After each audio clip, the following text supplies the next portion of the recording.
Welcome to the San Antonio Express News UPickEm College Football Show, sponsored by Affordable Debt Consolidation. I'm your host today, Nick Talbot. I'm joined today by UTSA beat writer Greg Luca and Texas beat writer Nick Moyle. Guys, let's get right into it. Your teams played last week. What were the takeaways from that game for each team? Moyle, what did Texas take away from that game? Obviously 41-20, but it wasn't as close. It wasn't as like a blowout. Yeah, it wasn't as one-sided as that score may indicate. No, UTSA came out and they think their first drive was a 20-play drive, and they only ended up with a field goal, which I think was big for Texas. But it showed that they were going to be able to run against them, that they were going to be able to move the ball. And I think Frank Harris they had such a hard time getting him down and kind of containing him in the pocket. Obviously that's probably as good of a trio of receivers as you're going to see, even in the Big 12. I mean, just in terms of the depth that they had. So I think I was really impressed with the way that UTSA came out. Sark, commended them on that. He said they kind of punched us in the mouth, and those guys, the Longhorns weren't quite ready. And, they said all the right things leading into the game. But I think, it's maybe a little bit harder to get up for UTSA than it was for number one Alabama, even though this was the third most attendance in UT history at DKR, which was actually pretty great. The turnout was great. There was a lot of UTSA fans there. People were out super early for that game. So the atmosphere was awesome. It just took Texas a little while to ramp up. And their play calling was definitely different than it was with Quinn Ewers under center. Ewers went through the game, went through warm-ups, looked like he might be able to play, but Sark decided to hold him out. They're hoping that he can play this week against Texas Tech. But they had Hudson Card in there, and Hudson Card did what he could. He was kind of on a bulky ankle. He didn't really connect on any of the deep shots that he took. They mostly kept it kind of vanilla, short passes, almost like what UTSA did. They were doing a lot of screens, short passes, getting guys out in the flat. But really, when the game started to change was when they just started handing the ball off to Bijan and Roschon. And I think, especially if Ewers is going to be injured, if Hudson Card's going to be injured, that's going to be the recipe for them. Hand the ball to Bijan, hand the ball to Roschon. The Wildcat actually looked pretty good. They didn't run it too often. And a lot of times it was Roschon just taking it and handing it off to Bijan. But I think it was probably the best performance for this young offensive line of the season. They created, running lanes for Bijan, for Roschon. Even Hudson Card broke off a 32-yard run. So the ankle looked good there. But if he's going to be the guy again this week against Texas Tech, they'll probably keep the play calling a little more vanilla just because he's not quite the talent that Quinn Ewers is. But I thought their defense, especially in the second half, really stepped up. They did a better job of containing Harris. They did a better job of making them more of a one-dimensional offense. And I think probably in the trenches on both sides is where you saw Texas make huge strides. They were one of the worst defensive in the nation last year. They're not racking up sacks, but they're putting a lot more pressure on the quarterback. And I think they made, Harris is incredible on his feet. He made a lot of really good plays, but I don't think they let him ever really get comfortable, especially in that second half. So those are the big takeaways for me. They look really improved offensive line, defensive line. And if Card's the guy at quarterback, he'll steer the ship, but it's going to be, I'm going to hand off to Bijan and Roschon 30, 40 times a game. Yeah, your point about the attendance was very interesting because the environment was the largest crowd UTSA has ever played in front of. But the interesting thing was it felt like there was maybe 10 to 15,000 UTSA fans who had made the trip up, and they made their presence felt a little bit as well. So it was interesting to see that dynamic. I didn't know if I expected to see that much blue speckled in there with all the burnt orange. So that was interesting the way the environment played out. And UTSA gave those people something to get excited about. They had the surprise onside kick, and they turned it into that crazy halfback pass from Brendan Brady to Zachary Franklin. Through those two guys. That was wild, though. Yeah, he just reached over and snatched it. It wasn't even like he had to jump up too high or anything. He just snagged it away from those guys. And that's just kind of what Zachary does, is what made him a pretty big standout in his time here. So at that moment, to go up 17-7, UTSA had a ton of energy and they had a lot of momentum, and they were really feeling like they could make something happen. But I think at the end of the game, it was just that Bijan was way too much to be able to. They don't face guys like that regularly in Conference USA. They haven't seen a guy with that level of talent. There's not a lot of Bijans out in the country. Right, right. And it proved very impossible for them to get him down with one guy, because there were probably a lot of times where they were hitting him in the backfield and it looked like they had a chance to make a stop, but it took a second or third or fourth guy to be able to bring him down. I mean, even the long touchdown run that he broke, one of them, there was a nickel who hit him in the backfield and he just kind of shrugged it off like he wasn't even there. And so the inability to tackle Bijan and even Roschon just kind of added up over the course of the game. And UTSA had some injury issues coming in. The offensive line has been the story of the season so far, with how they've lost their top four tackles and they're constantly trying to find answers out there. The left tackle is a a JUCO recruit, Venli Tatafu, who he had played guard previously. So they're just trying to get him involved in that position to learn the ins and outs of playing tackle to begin with. And the starting right tackle is a walk-on. So they had one of their guys returning last week, Demetrius Allen, and he lasted about 2 plays as the starting right tackle, and then he was out the rest of the game. And so it looks like that could be a long-term injury as well. So, that attrition, I think, cost them. And they, UTSA probably still established more of a running game than they expected. I think Jeff Traylor has been talking this week about how he almost wishes they would have run the ball more. Well, I was going to say, I loved when they did the tight end direct snap. That was right. Probably one of my favorite plays of the game because it caught everybody so off guard and they couldn't tackle him all game anyway. So that was a really fun wrinkle that they threw on, I think, early on. And we saw how fancy they tried to get with a lot of different things, whether it was that setup or just the personnel groups that they had out there and the way they had people aligned, whether it was, they might have 5 wide, but it might be 2 tight ends and a running back out to one side to try to set up a screenplay or something like that. And all of these different personnel groupings and packages, I think it led to maybe 1 or 2. There was an illegal shift and an illegal formation, I believe. But generally, to cycle through the amount of stuff that they did to try to create advantages in a game where they're athletically overmatched, I thought was pretty impressive. And eventually they just kind of ran out of steam. There was 1 or 2 too many injuries. And by the end of the game, they have Frank Harris out just to protect him because it's so hard for them to be able to block, especially against a defensive line like Texas is. But I think they come away pretty encouraged. I mean, they understand, Jeff Traylor said after the game, that there's a gap that they have to make up to be able to compete with a team like Texas or to compete with any kind of Big 12 or Power 5 team, or even in the American Athletic Conference as they look ahead to next year. There's still a gap in terms of what assistant coaches are paid, in terms of the facilities, and in terms of the NIL money, which ties directly to recruiting. So there's been a little bit of a call on San Antonio this week to try to find more sources of funding for these various things and to get more people who are willing to support the program, either through capital contributions all the way down to, single game ticket sales, whatever you can do to try to help the program. Jeff Traylor is trying to get the people out there rallied around what he's got going on, because I think it's going to take a little bit more for them to be able to get to that level, which is to even have that conversation about what it takes to get to the level of the Longhorns says a lot about how far they've come, but there's still obviously a lot of ground to cover. Yeah, I mean, and even like you said, I mean, just seeing the turnout there, I mean, it was really cool to see that. I don't think you would have seen that 5, 6, 7 years ago, and I don't think anybody really would have cared about this game much. I think it would have been another, cupcake, walkover, whatever. But UTSA actually pushed them, and I think that was good for Texas headed into the non-conference schedule. You get 2 really, Louisiana Monroe in the week 1 opener was whatever, but you face Alabama, you face a really tough UTSA team that's experienced, that's went to a bowl game last year. So I think that was honestly a really good, kind of ramp up for them, especially with a backup quarterback on their center, for them to feel a little bit good going into Lubbock this week. Yeah, it's interesting because to that point, when this series was signed, it was 2019 in the summer when they announced it, and UTSA was heading into Frank Wilson's last year here, and it just seemed like the program wasn't really headed on a great trajectory, and he had already been on the hot seat, and who knew if the coach that they hired after that was going to take things in any better of a direction. And UTSA signed up for 5 games in Austin, and it was a pretty clear indication that they were just in it for the payday. Right. I think UT probably signed it thinking they would have 5 easy wins that they could add to the schedule, and it just turned out to be something totally different from what it was when they first set it up.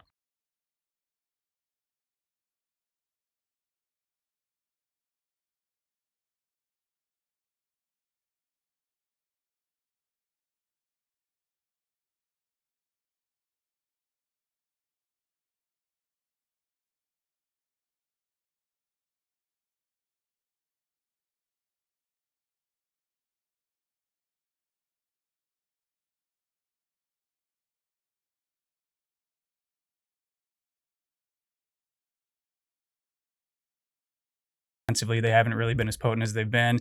Oklahoma State looks really good. Kansas State just had a really bad loss. I think a lot of people kind of were picking them as a dark horse. And the rest of the conference is a little bit up for grabs. And I think Texas is maybe right in that second rung behind OU and Oklahoma State. And Kansas. And Kansas. You know what? And Kansas. You know what? I had to throw that out there. Honestly, we might look back on that loss last year in overtime at home and say, you know what? Maybe that wasn't a bad loss. Maybe that was the start of this Kansas empire. Honestly, they look great. They have a Heisman candidate at quarterback. I mean, they're getting AP top 25 votes. So, Kansas could throw a wrench into a lot of things, and I would love that. Just give us absolute Big 12 anarchy. What was the coach that led them last time they were good? Mark Mangiano? Mangiano? Is that how you say his name? He like Mangiano? tweeted out the other day. He's like, "I'm so proud of you guys." It's like, oh, this warms the heart, you know. But it's great. I mean, it's good for the league, and especially with Texas and Oklahoma on their way out, it's great for the Big 12, especially that Kansas is somehow relevant in football. That they're 3-0 for the first time, and God knows how long. I mean, you know, we're looking at a college football playoff, maybe Appalachian State, Kansas, and Rutgers, and maybe like Bama or something. Of course, you're going to throw Rutgers out there. Hey, 3-0, all right? Are they really 3-0? I didn't even keep up. I didn't expect them to be 3-0. Nobody keeps up with Rutgers. No one keeps up with Rutgers. I'm sorry. They actually just beat former UT running backs coach Stan Drayton's Temple team 16-14 in just a gross game. And they play Iowa this week, so that's probably going to be like a 4-2 game. They'd probably be all our alma mater. So Greg and I's alma mater with the way Florida's looking right now. But back to the Big 12. I think Texas is right in that second rung behind OU and Oklahoma State, and a lot depends on Quinn Ewers' recovery. If he was out there practicing in full for the UTSA game, I think if that was a game if that was a conference game that really decided something, they probably would have tried to throw him out there. The clavicle doesn't seem like it's that much of a hindrance. This week, they're going to wait and see. You know, Sark didn't announce who the quarterback was going to be until literally 15 minutes before the UTSA game. So they're probably leaning towards Card, but Ewers could definitely make an appearance earlier than expected. But I would expect him to at least be back for the West Virginia game, get him some reps leading into that Oklahoma game. But this game in Lubbock, I think, is going to be really trying for Texas. It's going to be their last trip up to Lubbock for who knows how long. The arena's sold out. The stadium is going to be packed. Lots of tortillas. Sark's already talking about how he's talking like Chris Beard about the environment. I was like, buddy, they don't hate you like they hate Chris Beard there. I don't think you have to worry about like people throwing, well, maybe, but I don't think you have to worry about people throwing glass bottles and stuff at you. But this game in Lubbock, I think, is going to be really telling for how the season goes for Texas. Especially I'm going to really be keeping an eye on the offensive line in this game because they have 2 true freshman starters. They have another true sophomore starter. How are those guys going to hold up on the road? How are they going to hold up in a hostile environment? You beat Texas Tech. You can probably beat West Virginia at home the next week. West Virginia doesn't look like anything special. So you could potentially take a 4-1 record and a 2-0 start in Big 12 play into that game against Oklahoma. Now, I think the Sooners are still going to be favored in that game. You know, Dylan Gabriel has been great at quarterback for them. Venables has obviously been very good. But I think if Texas gets off to a really good start, that could kind of define how the Big 12 season shapes up. But right now they have to worry about getting past Tech, beating a decent West Virginia team at home, and just kind of making sure that Quinn Ewers is healthy because he's going to be the guy that can lead them for the rest of the season. Maybe if they need a good start, they should call Jeff Traylor up and get some of those trick plays. Those were incredible. I was like, wow. Traylor's really out coaching the crap out of Sark right now. No, that was a great start for them. That was a great start. Yeah. Great start. But it wasn't quite the ending they wanted. It looked like there were just bodies all over the floor, Greg. So let's talk a little bit about that offensive line and the injuries and everything's kind of going on and how are they going to progress from that point where they're at now to conference play dealing with those injuries. Yeah, we don't have a great grasp of who's going to be out for how long. There's still hope that he said 3 of the 4 tackles that they had hoped to have at the start of the year will be back at some point. I don't really know what that means or what kind of shape those guys are going to be in or how that'll look when that time comes. But in the interim, they found a decent amount of ways to work around it. They're doing a lot of this quick passing game. You know, Frank Harris doesn't have the amount of time that he's had in the past to sit back there and allow these deep routes to develop, but they're getting a lot of quick passing out and trying to get the run game going as best as they can. Sometimes it's just easier for those guys to just block downhill and push the guy in front of them rather than trying to do some of this pass protection stuff. And they've done a lot of max protecting where they'll leave a tight end and a running back in or leave 2 tight ends in just to assist the tackles off both edges. And when you have 3 receivers like Zachary Franklin and DeCorian Clark and Josh Cephas who can get open as well as they can, especially against a lot of the competition that UTSA faces, you know, they can basically play with those 3 guys and Frank Harris and everybody else assigned to block, and they'll be able to get a pretty good set of production out of that, and those guys will find a way to get open. So when you look ahead to the conference season, it's an interesting dynamic for UTSA just because Conference USA is so weak. They basically have like 4 should-be free wins on the schedule with Rice, UTEP, FIU is like the worst team in the FBS, and then Louisiana Tech is pretty far down the rankings as well. So FIU lost to Nevada, who lost to UIW. If we're playing like the string theory here, oh boy! And those games weren't even close. Like Nevada blew the doors off FIU, and UIW blew the doors off Nevada. So and then Texas State like blew out FIU, and That's it was right. like their largest margin of victory in 5 years or something. And Texas State is not in a great shape right now overall. So yeah, that tells you a little bit about the state of that program. And they're at the very bottom of Conference USA, but there's some teams in there that aren't that far ahead of that. So you never know with some of the, like especially like a UTEP or a Rice. UTSA has not always been able to blow through those games, but the dynamic and the spread between the quality of the teams has not always been what it is now. So I wouldn't expect those to be tests. And then even North Texas, UTSA, statistically should be way ahead of them, but we saw last year that game was the only one in the regular season that tripped UTSA up. So that's always, what they say about the rivalry games and how anything can happen. So once you account for all those, it comes down to, they're going to open on the road at Middle Tennessee. And that's one that they've already got their eye on, I think, with an FCS opponent this week that they feel like they can probably beat in Texas Southern. And then it's going to be at UAB and home against Western Kentucky. And those are the 3 games probably that are going to determine how the conference season plays out. And I know they've had at UAB circled since the preseason because when we were at Media Day and UTSA was picked to win the league, Jeff Traylor said, I think UAB should be picked because we have to go there. So that's one that they already knew that what the stakes of that game were likely to be. And the way the league is set up, you can probably take a loss. You don't have to win your division this year because with some of the teams leaving for the Sun Belt, it's not set up the same way. So it's just the top 2 teams will make it. So a one-loss team or maybe even a 2-loss team can end up playing for the conference championship. So they have a pretty good path to get to that stage, but obviously they have to deliver on the promise they've shown so far. And of course, last time going in the conference play, they were undefeated. Now they're 1-2, possibly 2-2 if they beat Texas Southern. I think they'll beat Texas Southern. Probably so. We can't take everything for granted. Sure. We're not going to give them we can't give free wins out here. But so it's a different dynamic, but the feel around the program, is that still the same despite the early losses? Oh yeah, absolutely. I think one of the storylines coming into the season that Jeff Traylor highlighted was, are we flash in the pan or are we built to last? He's asked that question a bunch of different times. And I think even just with how they've been able to stand toe-to-toe against some of these teams, going to 3 overtimes against a Houston team that was ranked at the time and showing as well as they did for a half against Texas before they kind of wore down, and then being able to beat Army in that environment against a team that's that tough and that physical. And it's just a really strong football team this year on the road. They just feel like they've proven a lot that they can hang with these teams and they belong on any stage you can put them on. So from that perspective, they feel like they've already kind of maintained a lot of the momentum that they started building last year. And now these are the games that, moral victories don't really exist. You have to be able to get it done in conference play, but they feel good about what they've shown so far. And I think they have a lot of good reason to feel that way. Yeah, well, I think to your point, and I think Mike Finger, our columnist, wrote about this afterwards. But they're not.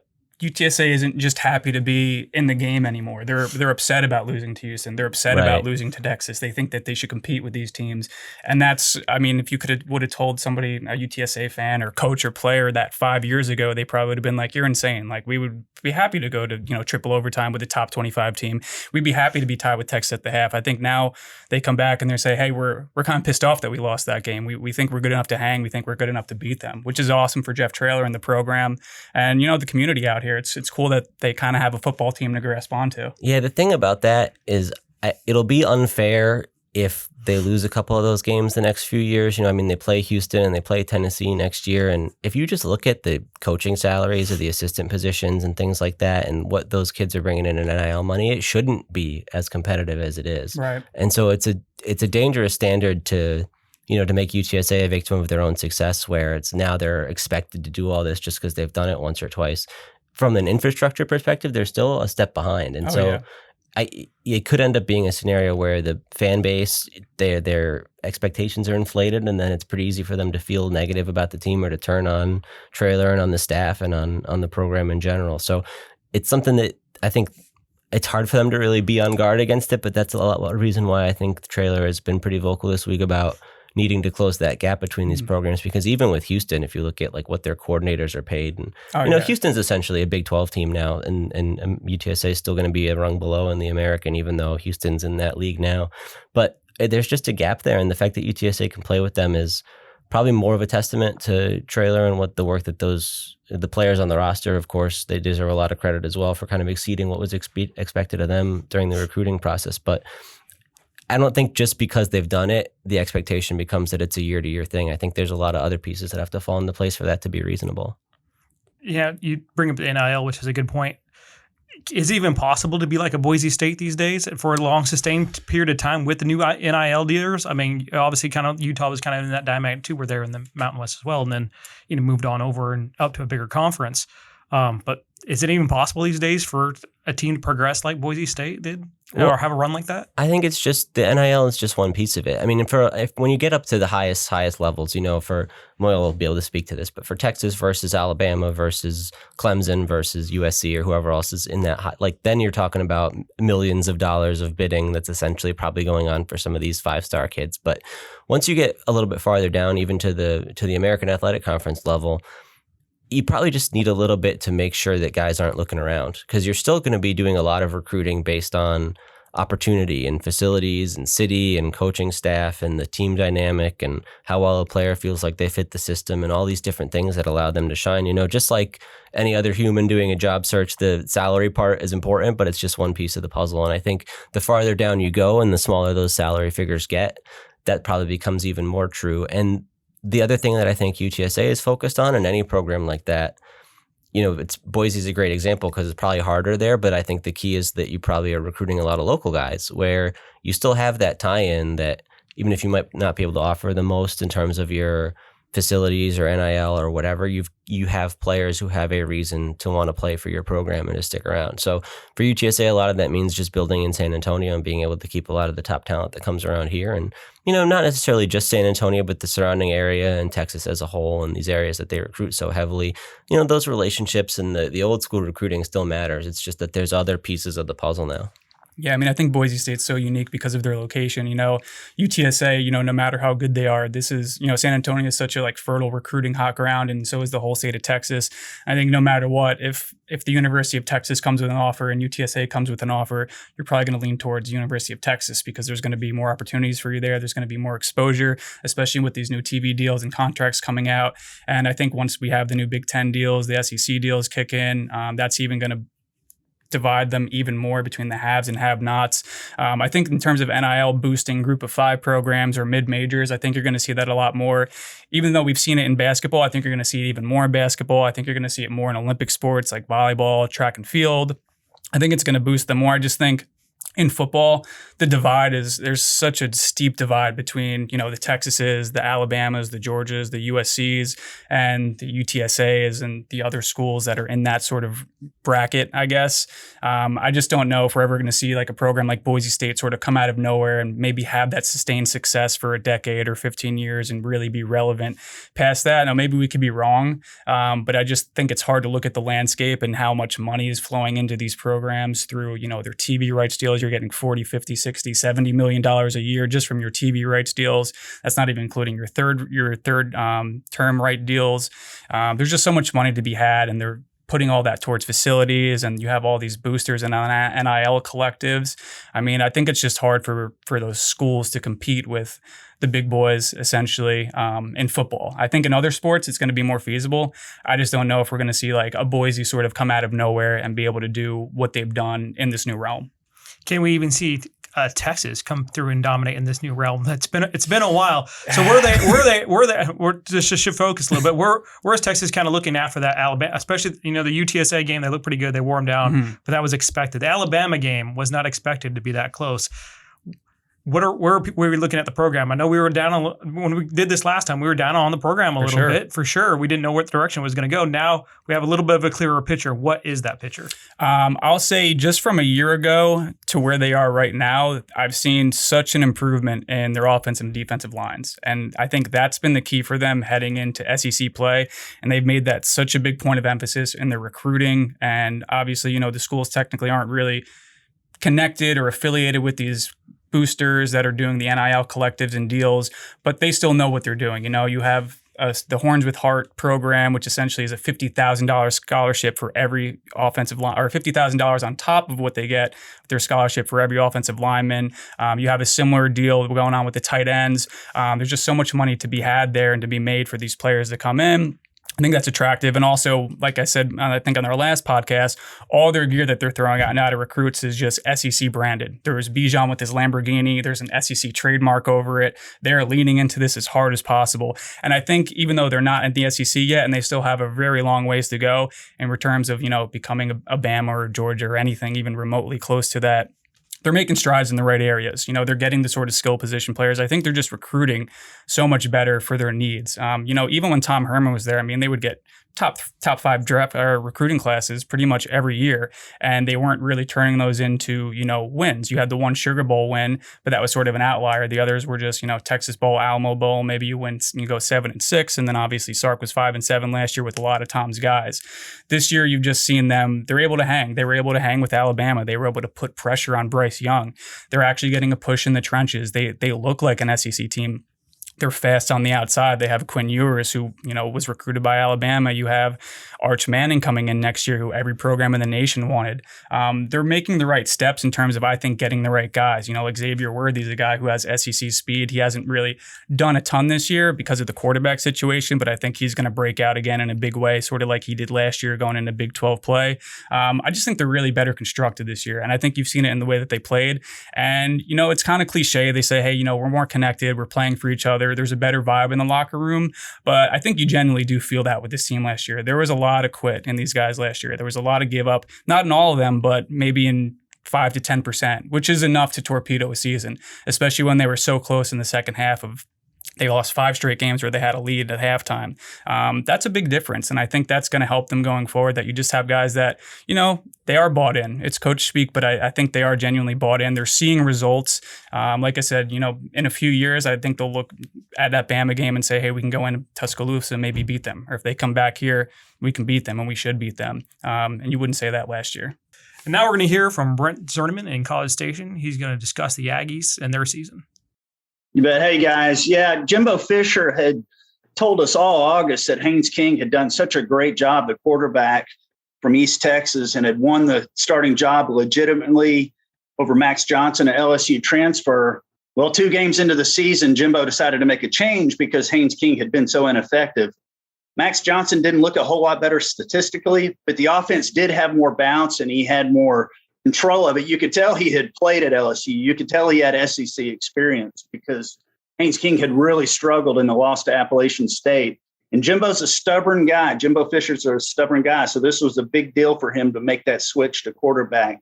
But he did it out of necessity, out of desperation, because the Aggies now have SEC play starting at Arkansas, and he needed a quarterback who was going to be at least give this team a chance going into SEC play. And how much is this team going to rely on this defense if the quarterback play doesn't improve? The Aggies have a new defensive coordinator this year in DJ Durkin, who's a name familiar. He had been the head coach at Maryland, had been a good defensive coordinator like at Florida and so forth. But I will say early on, the Aggies are missing Mike Elko. He had done such a good job with that defense. He's the new head coach at Duke.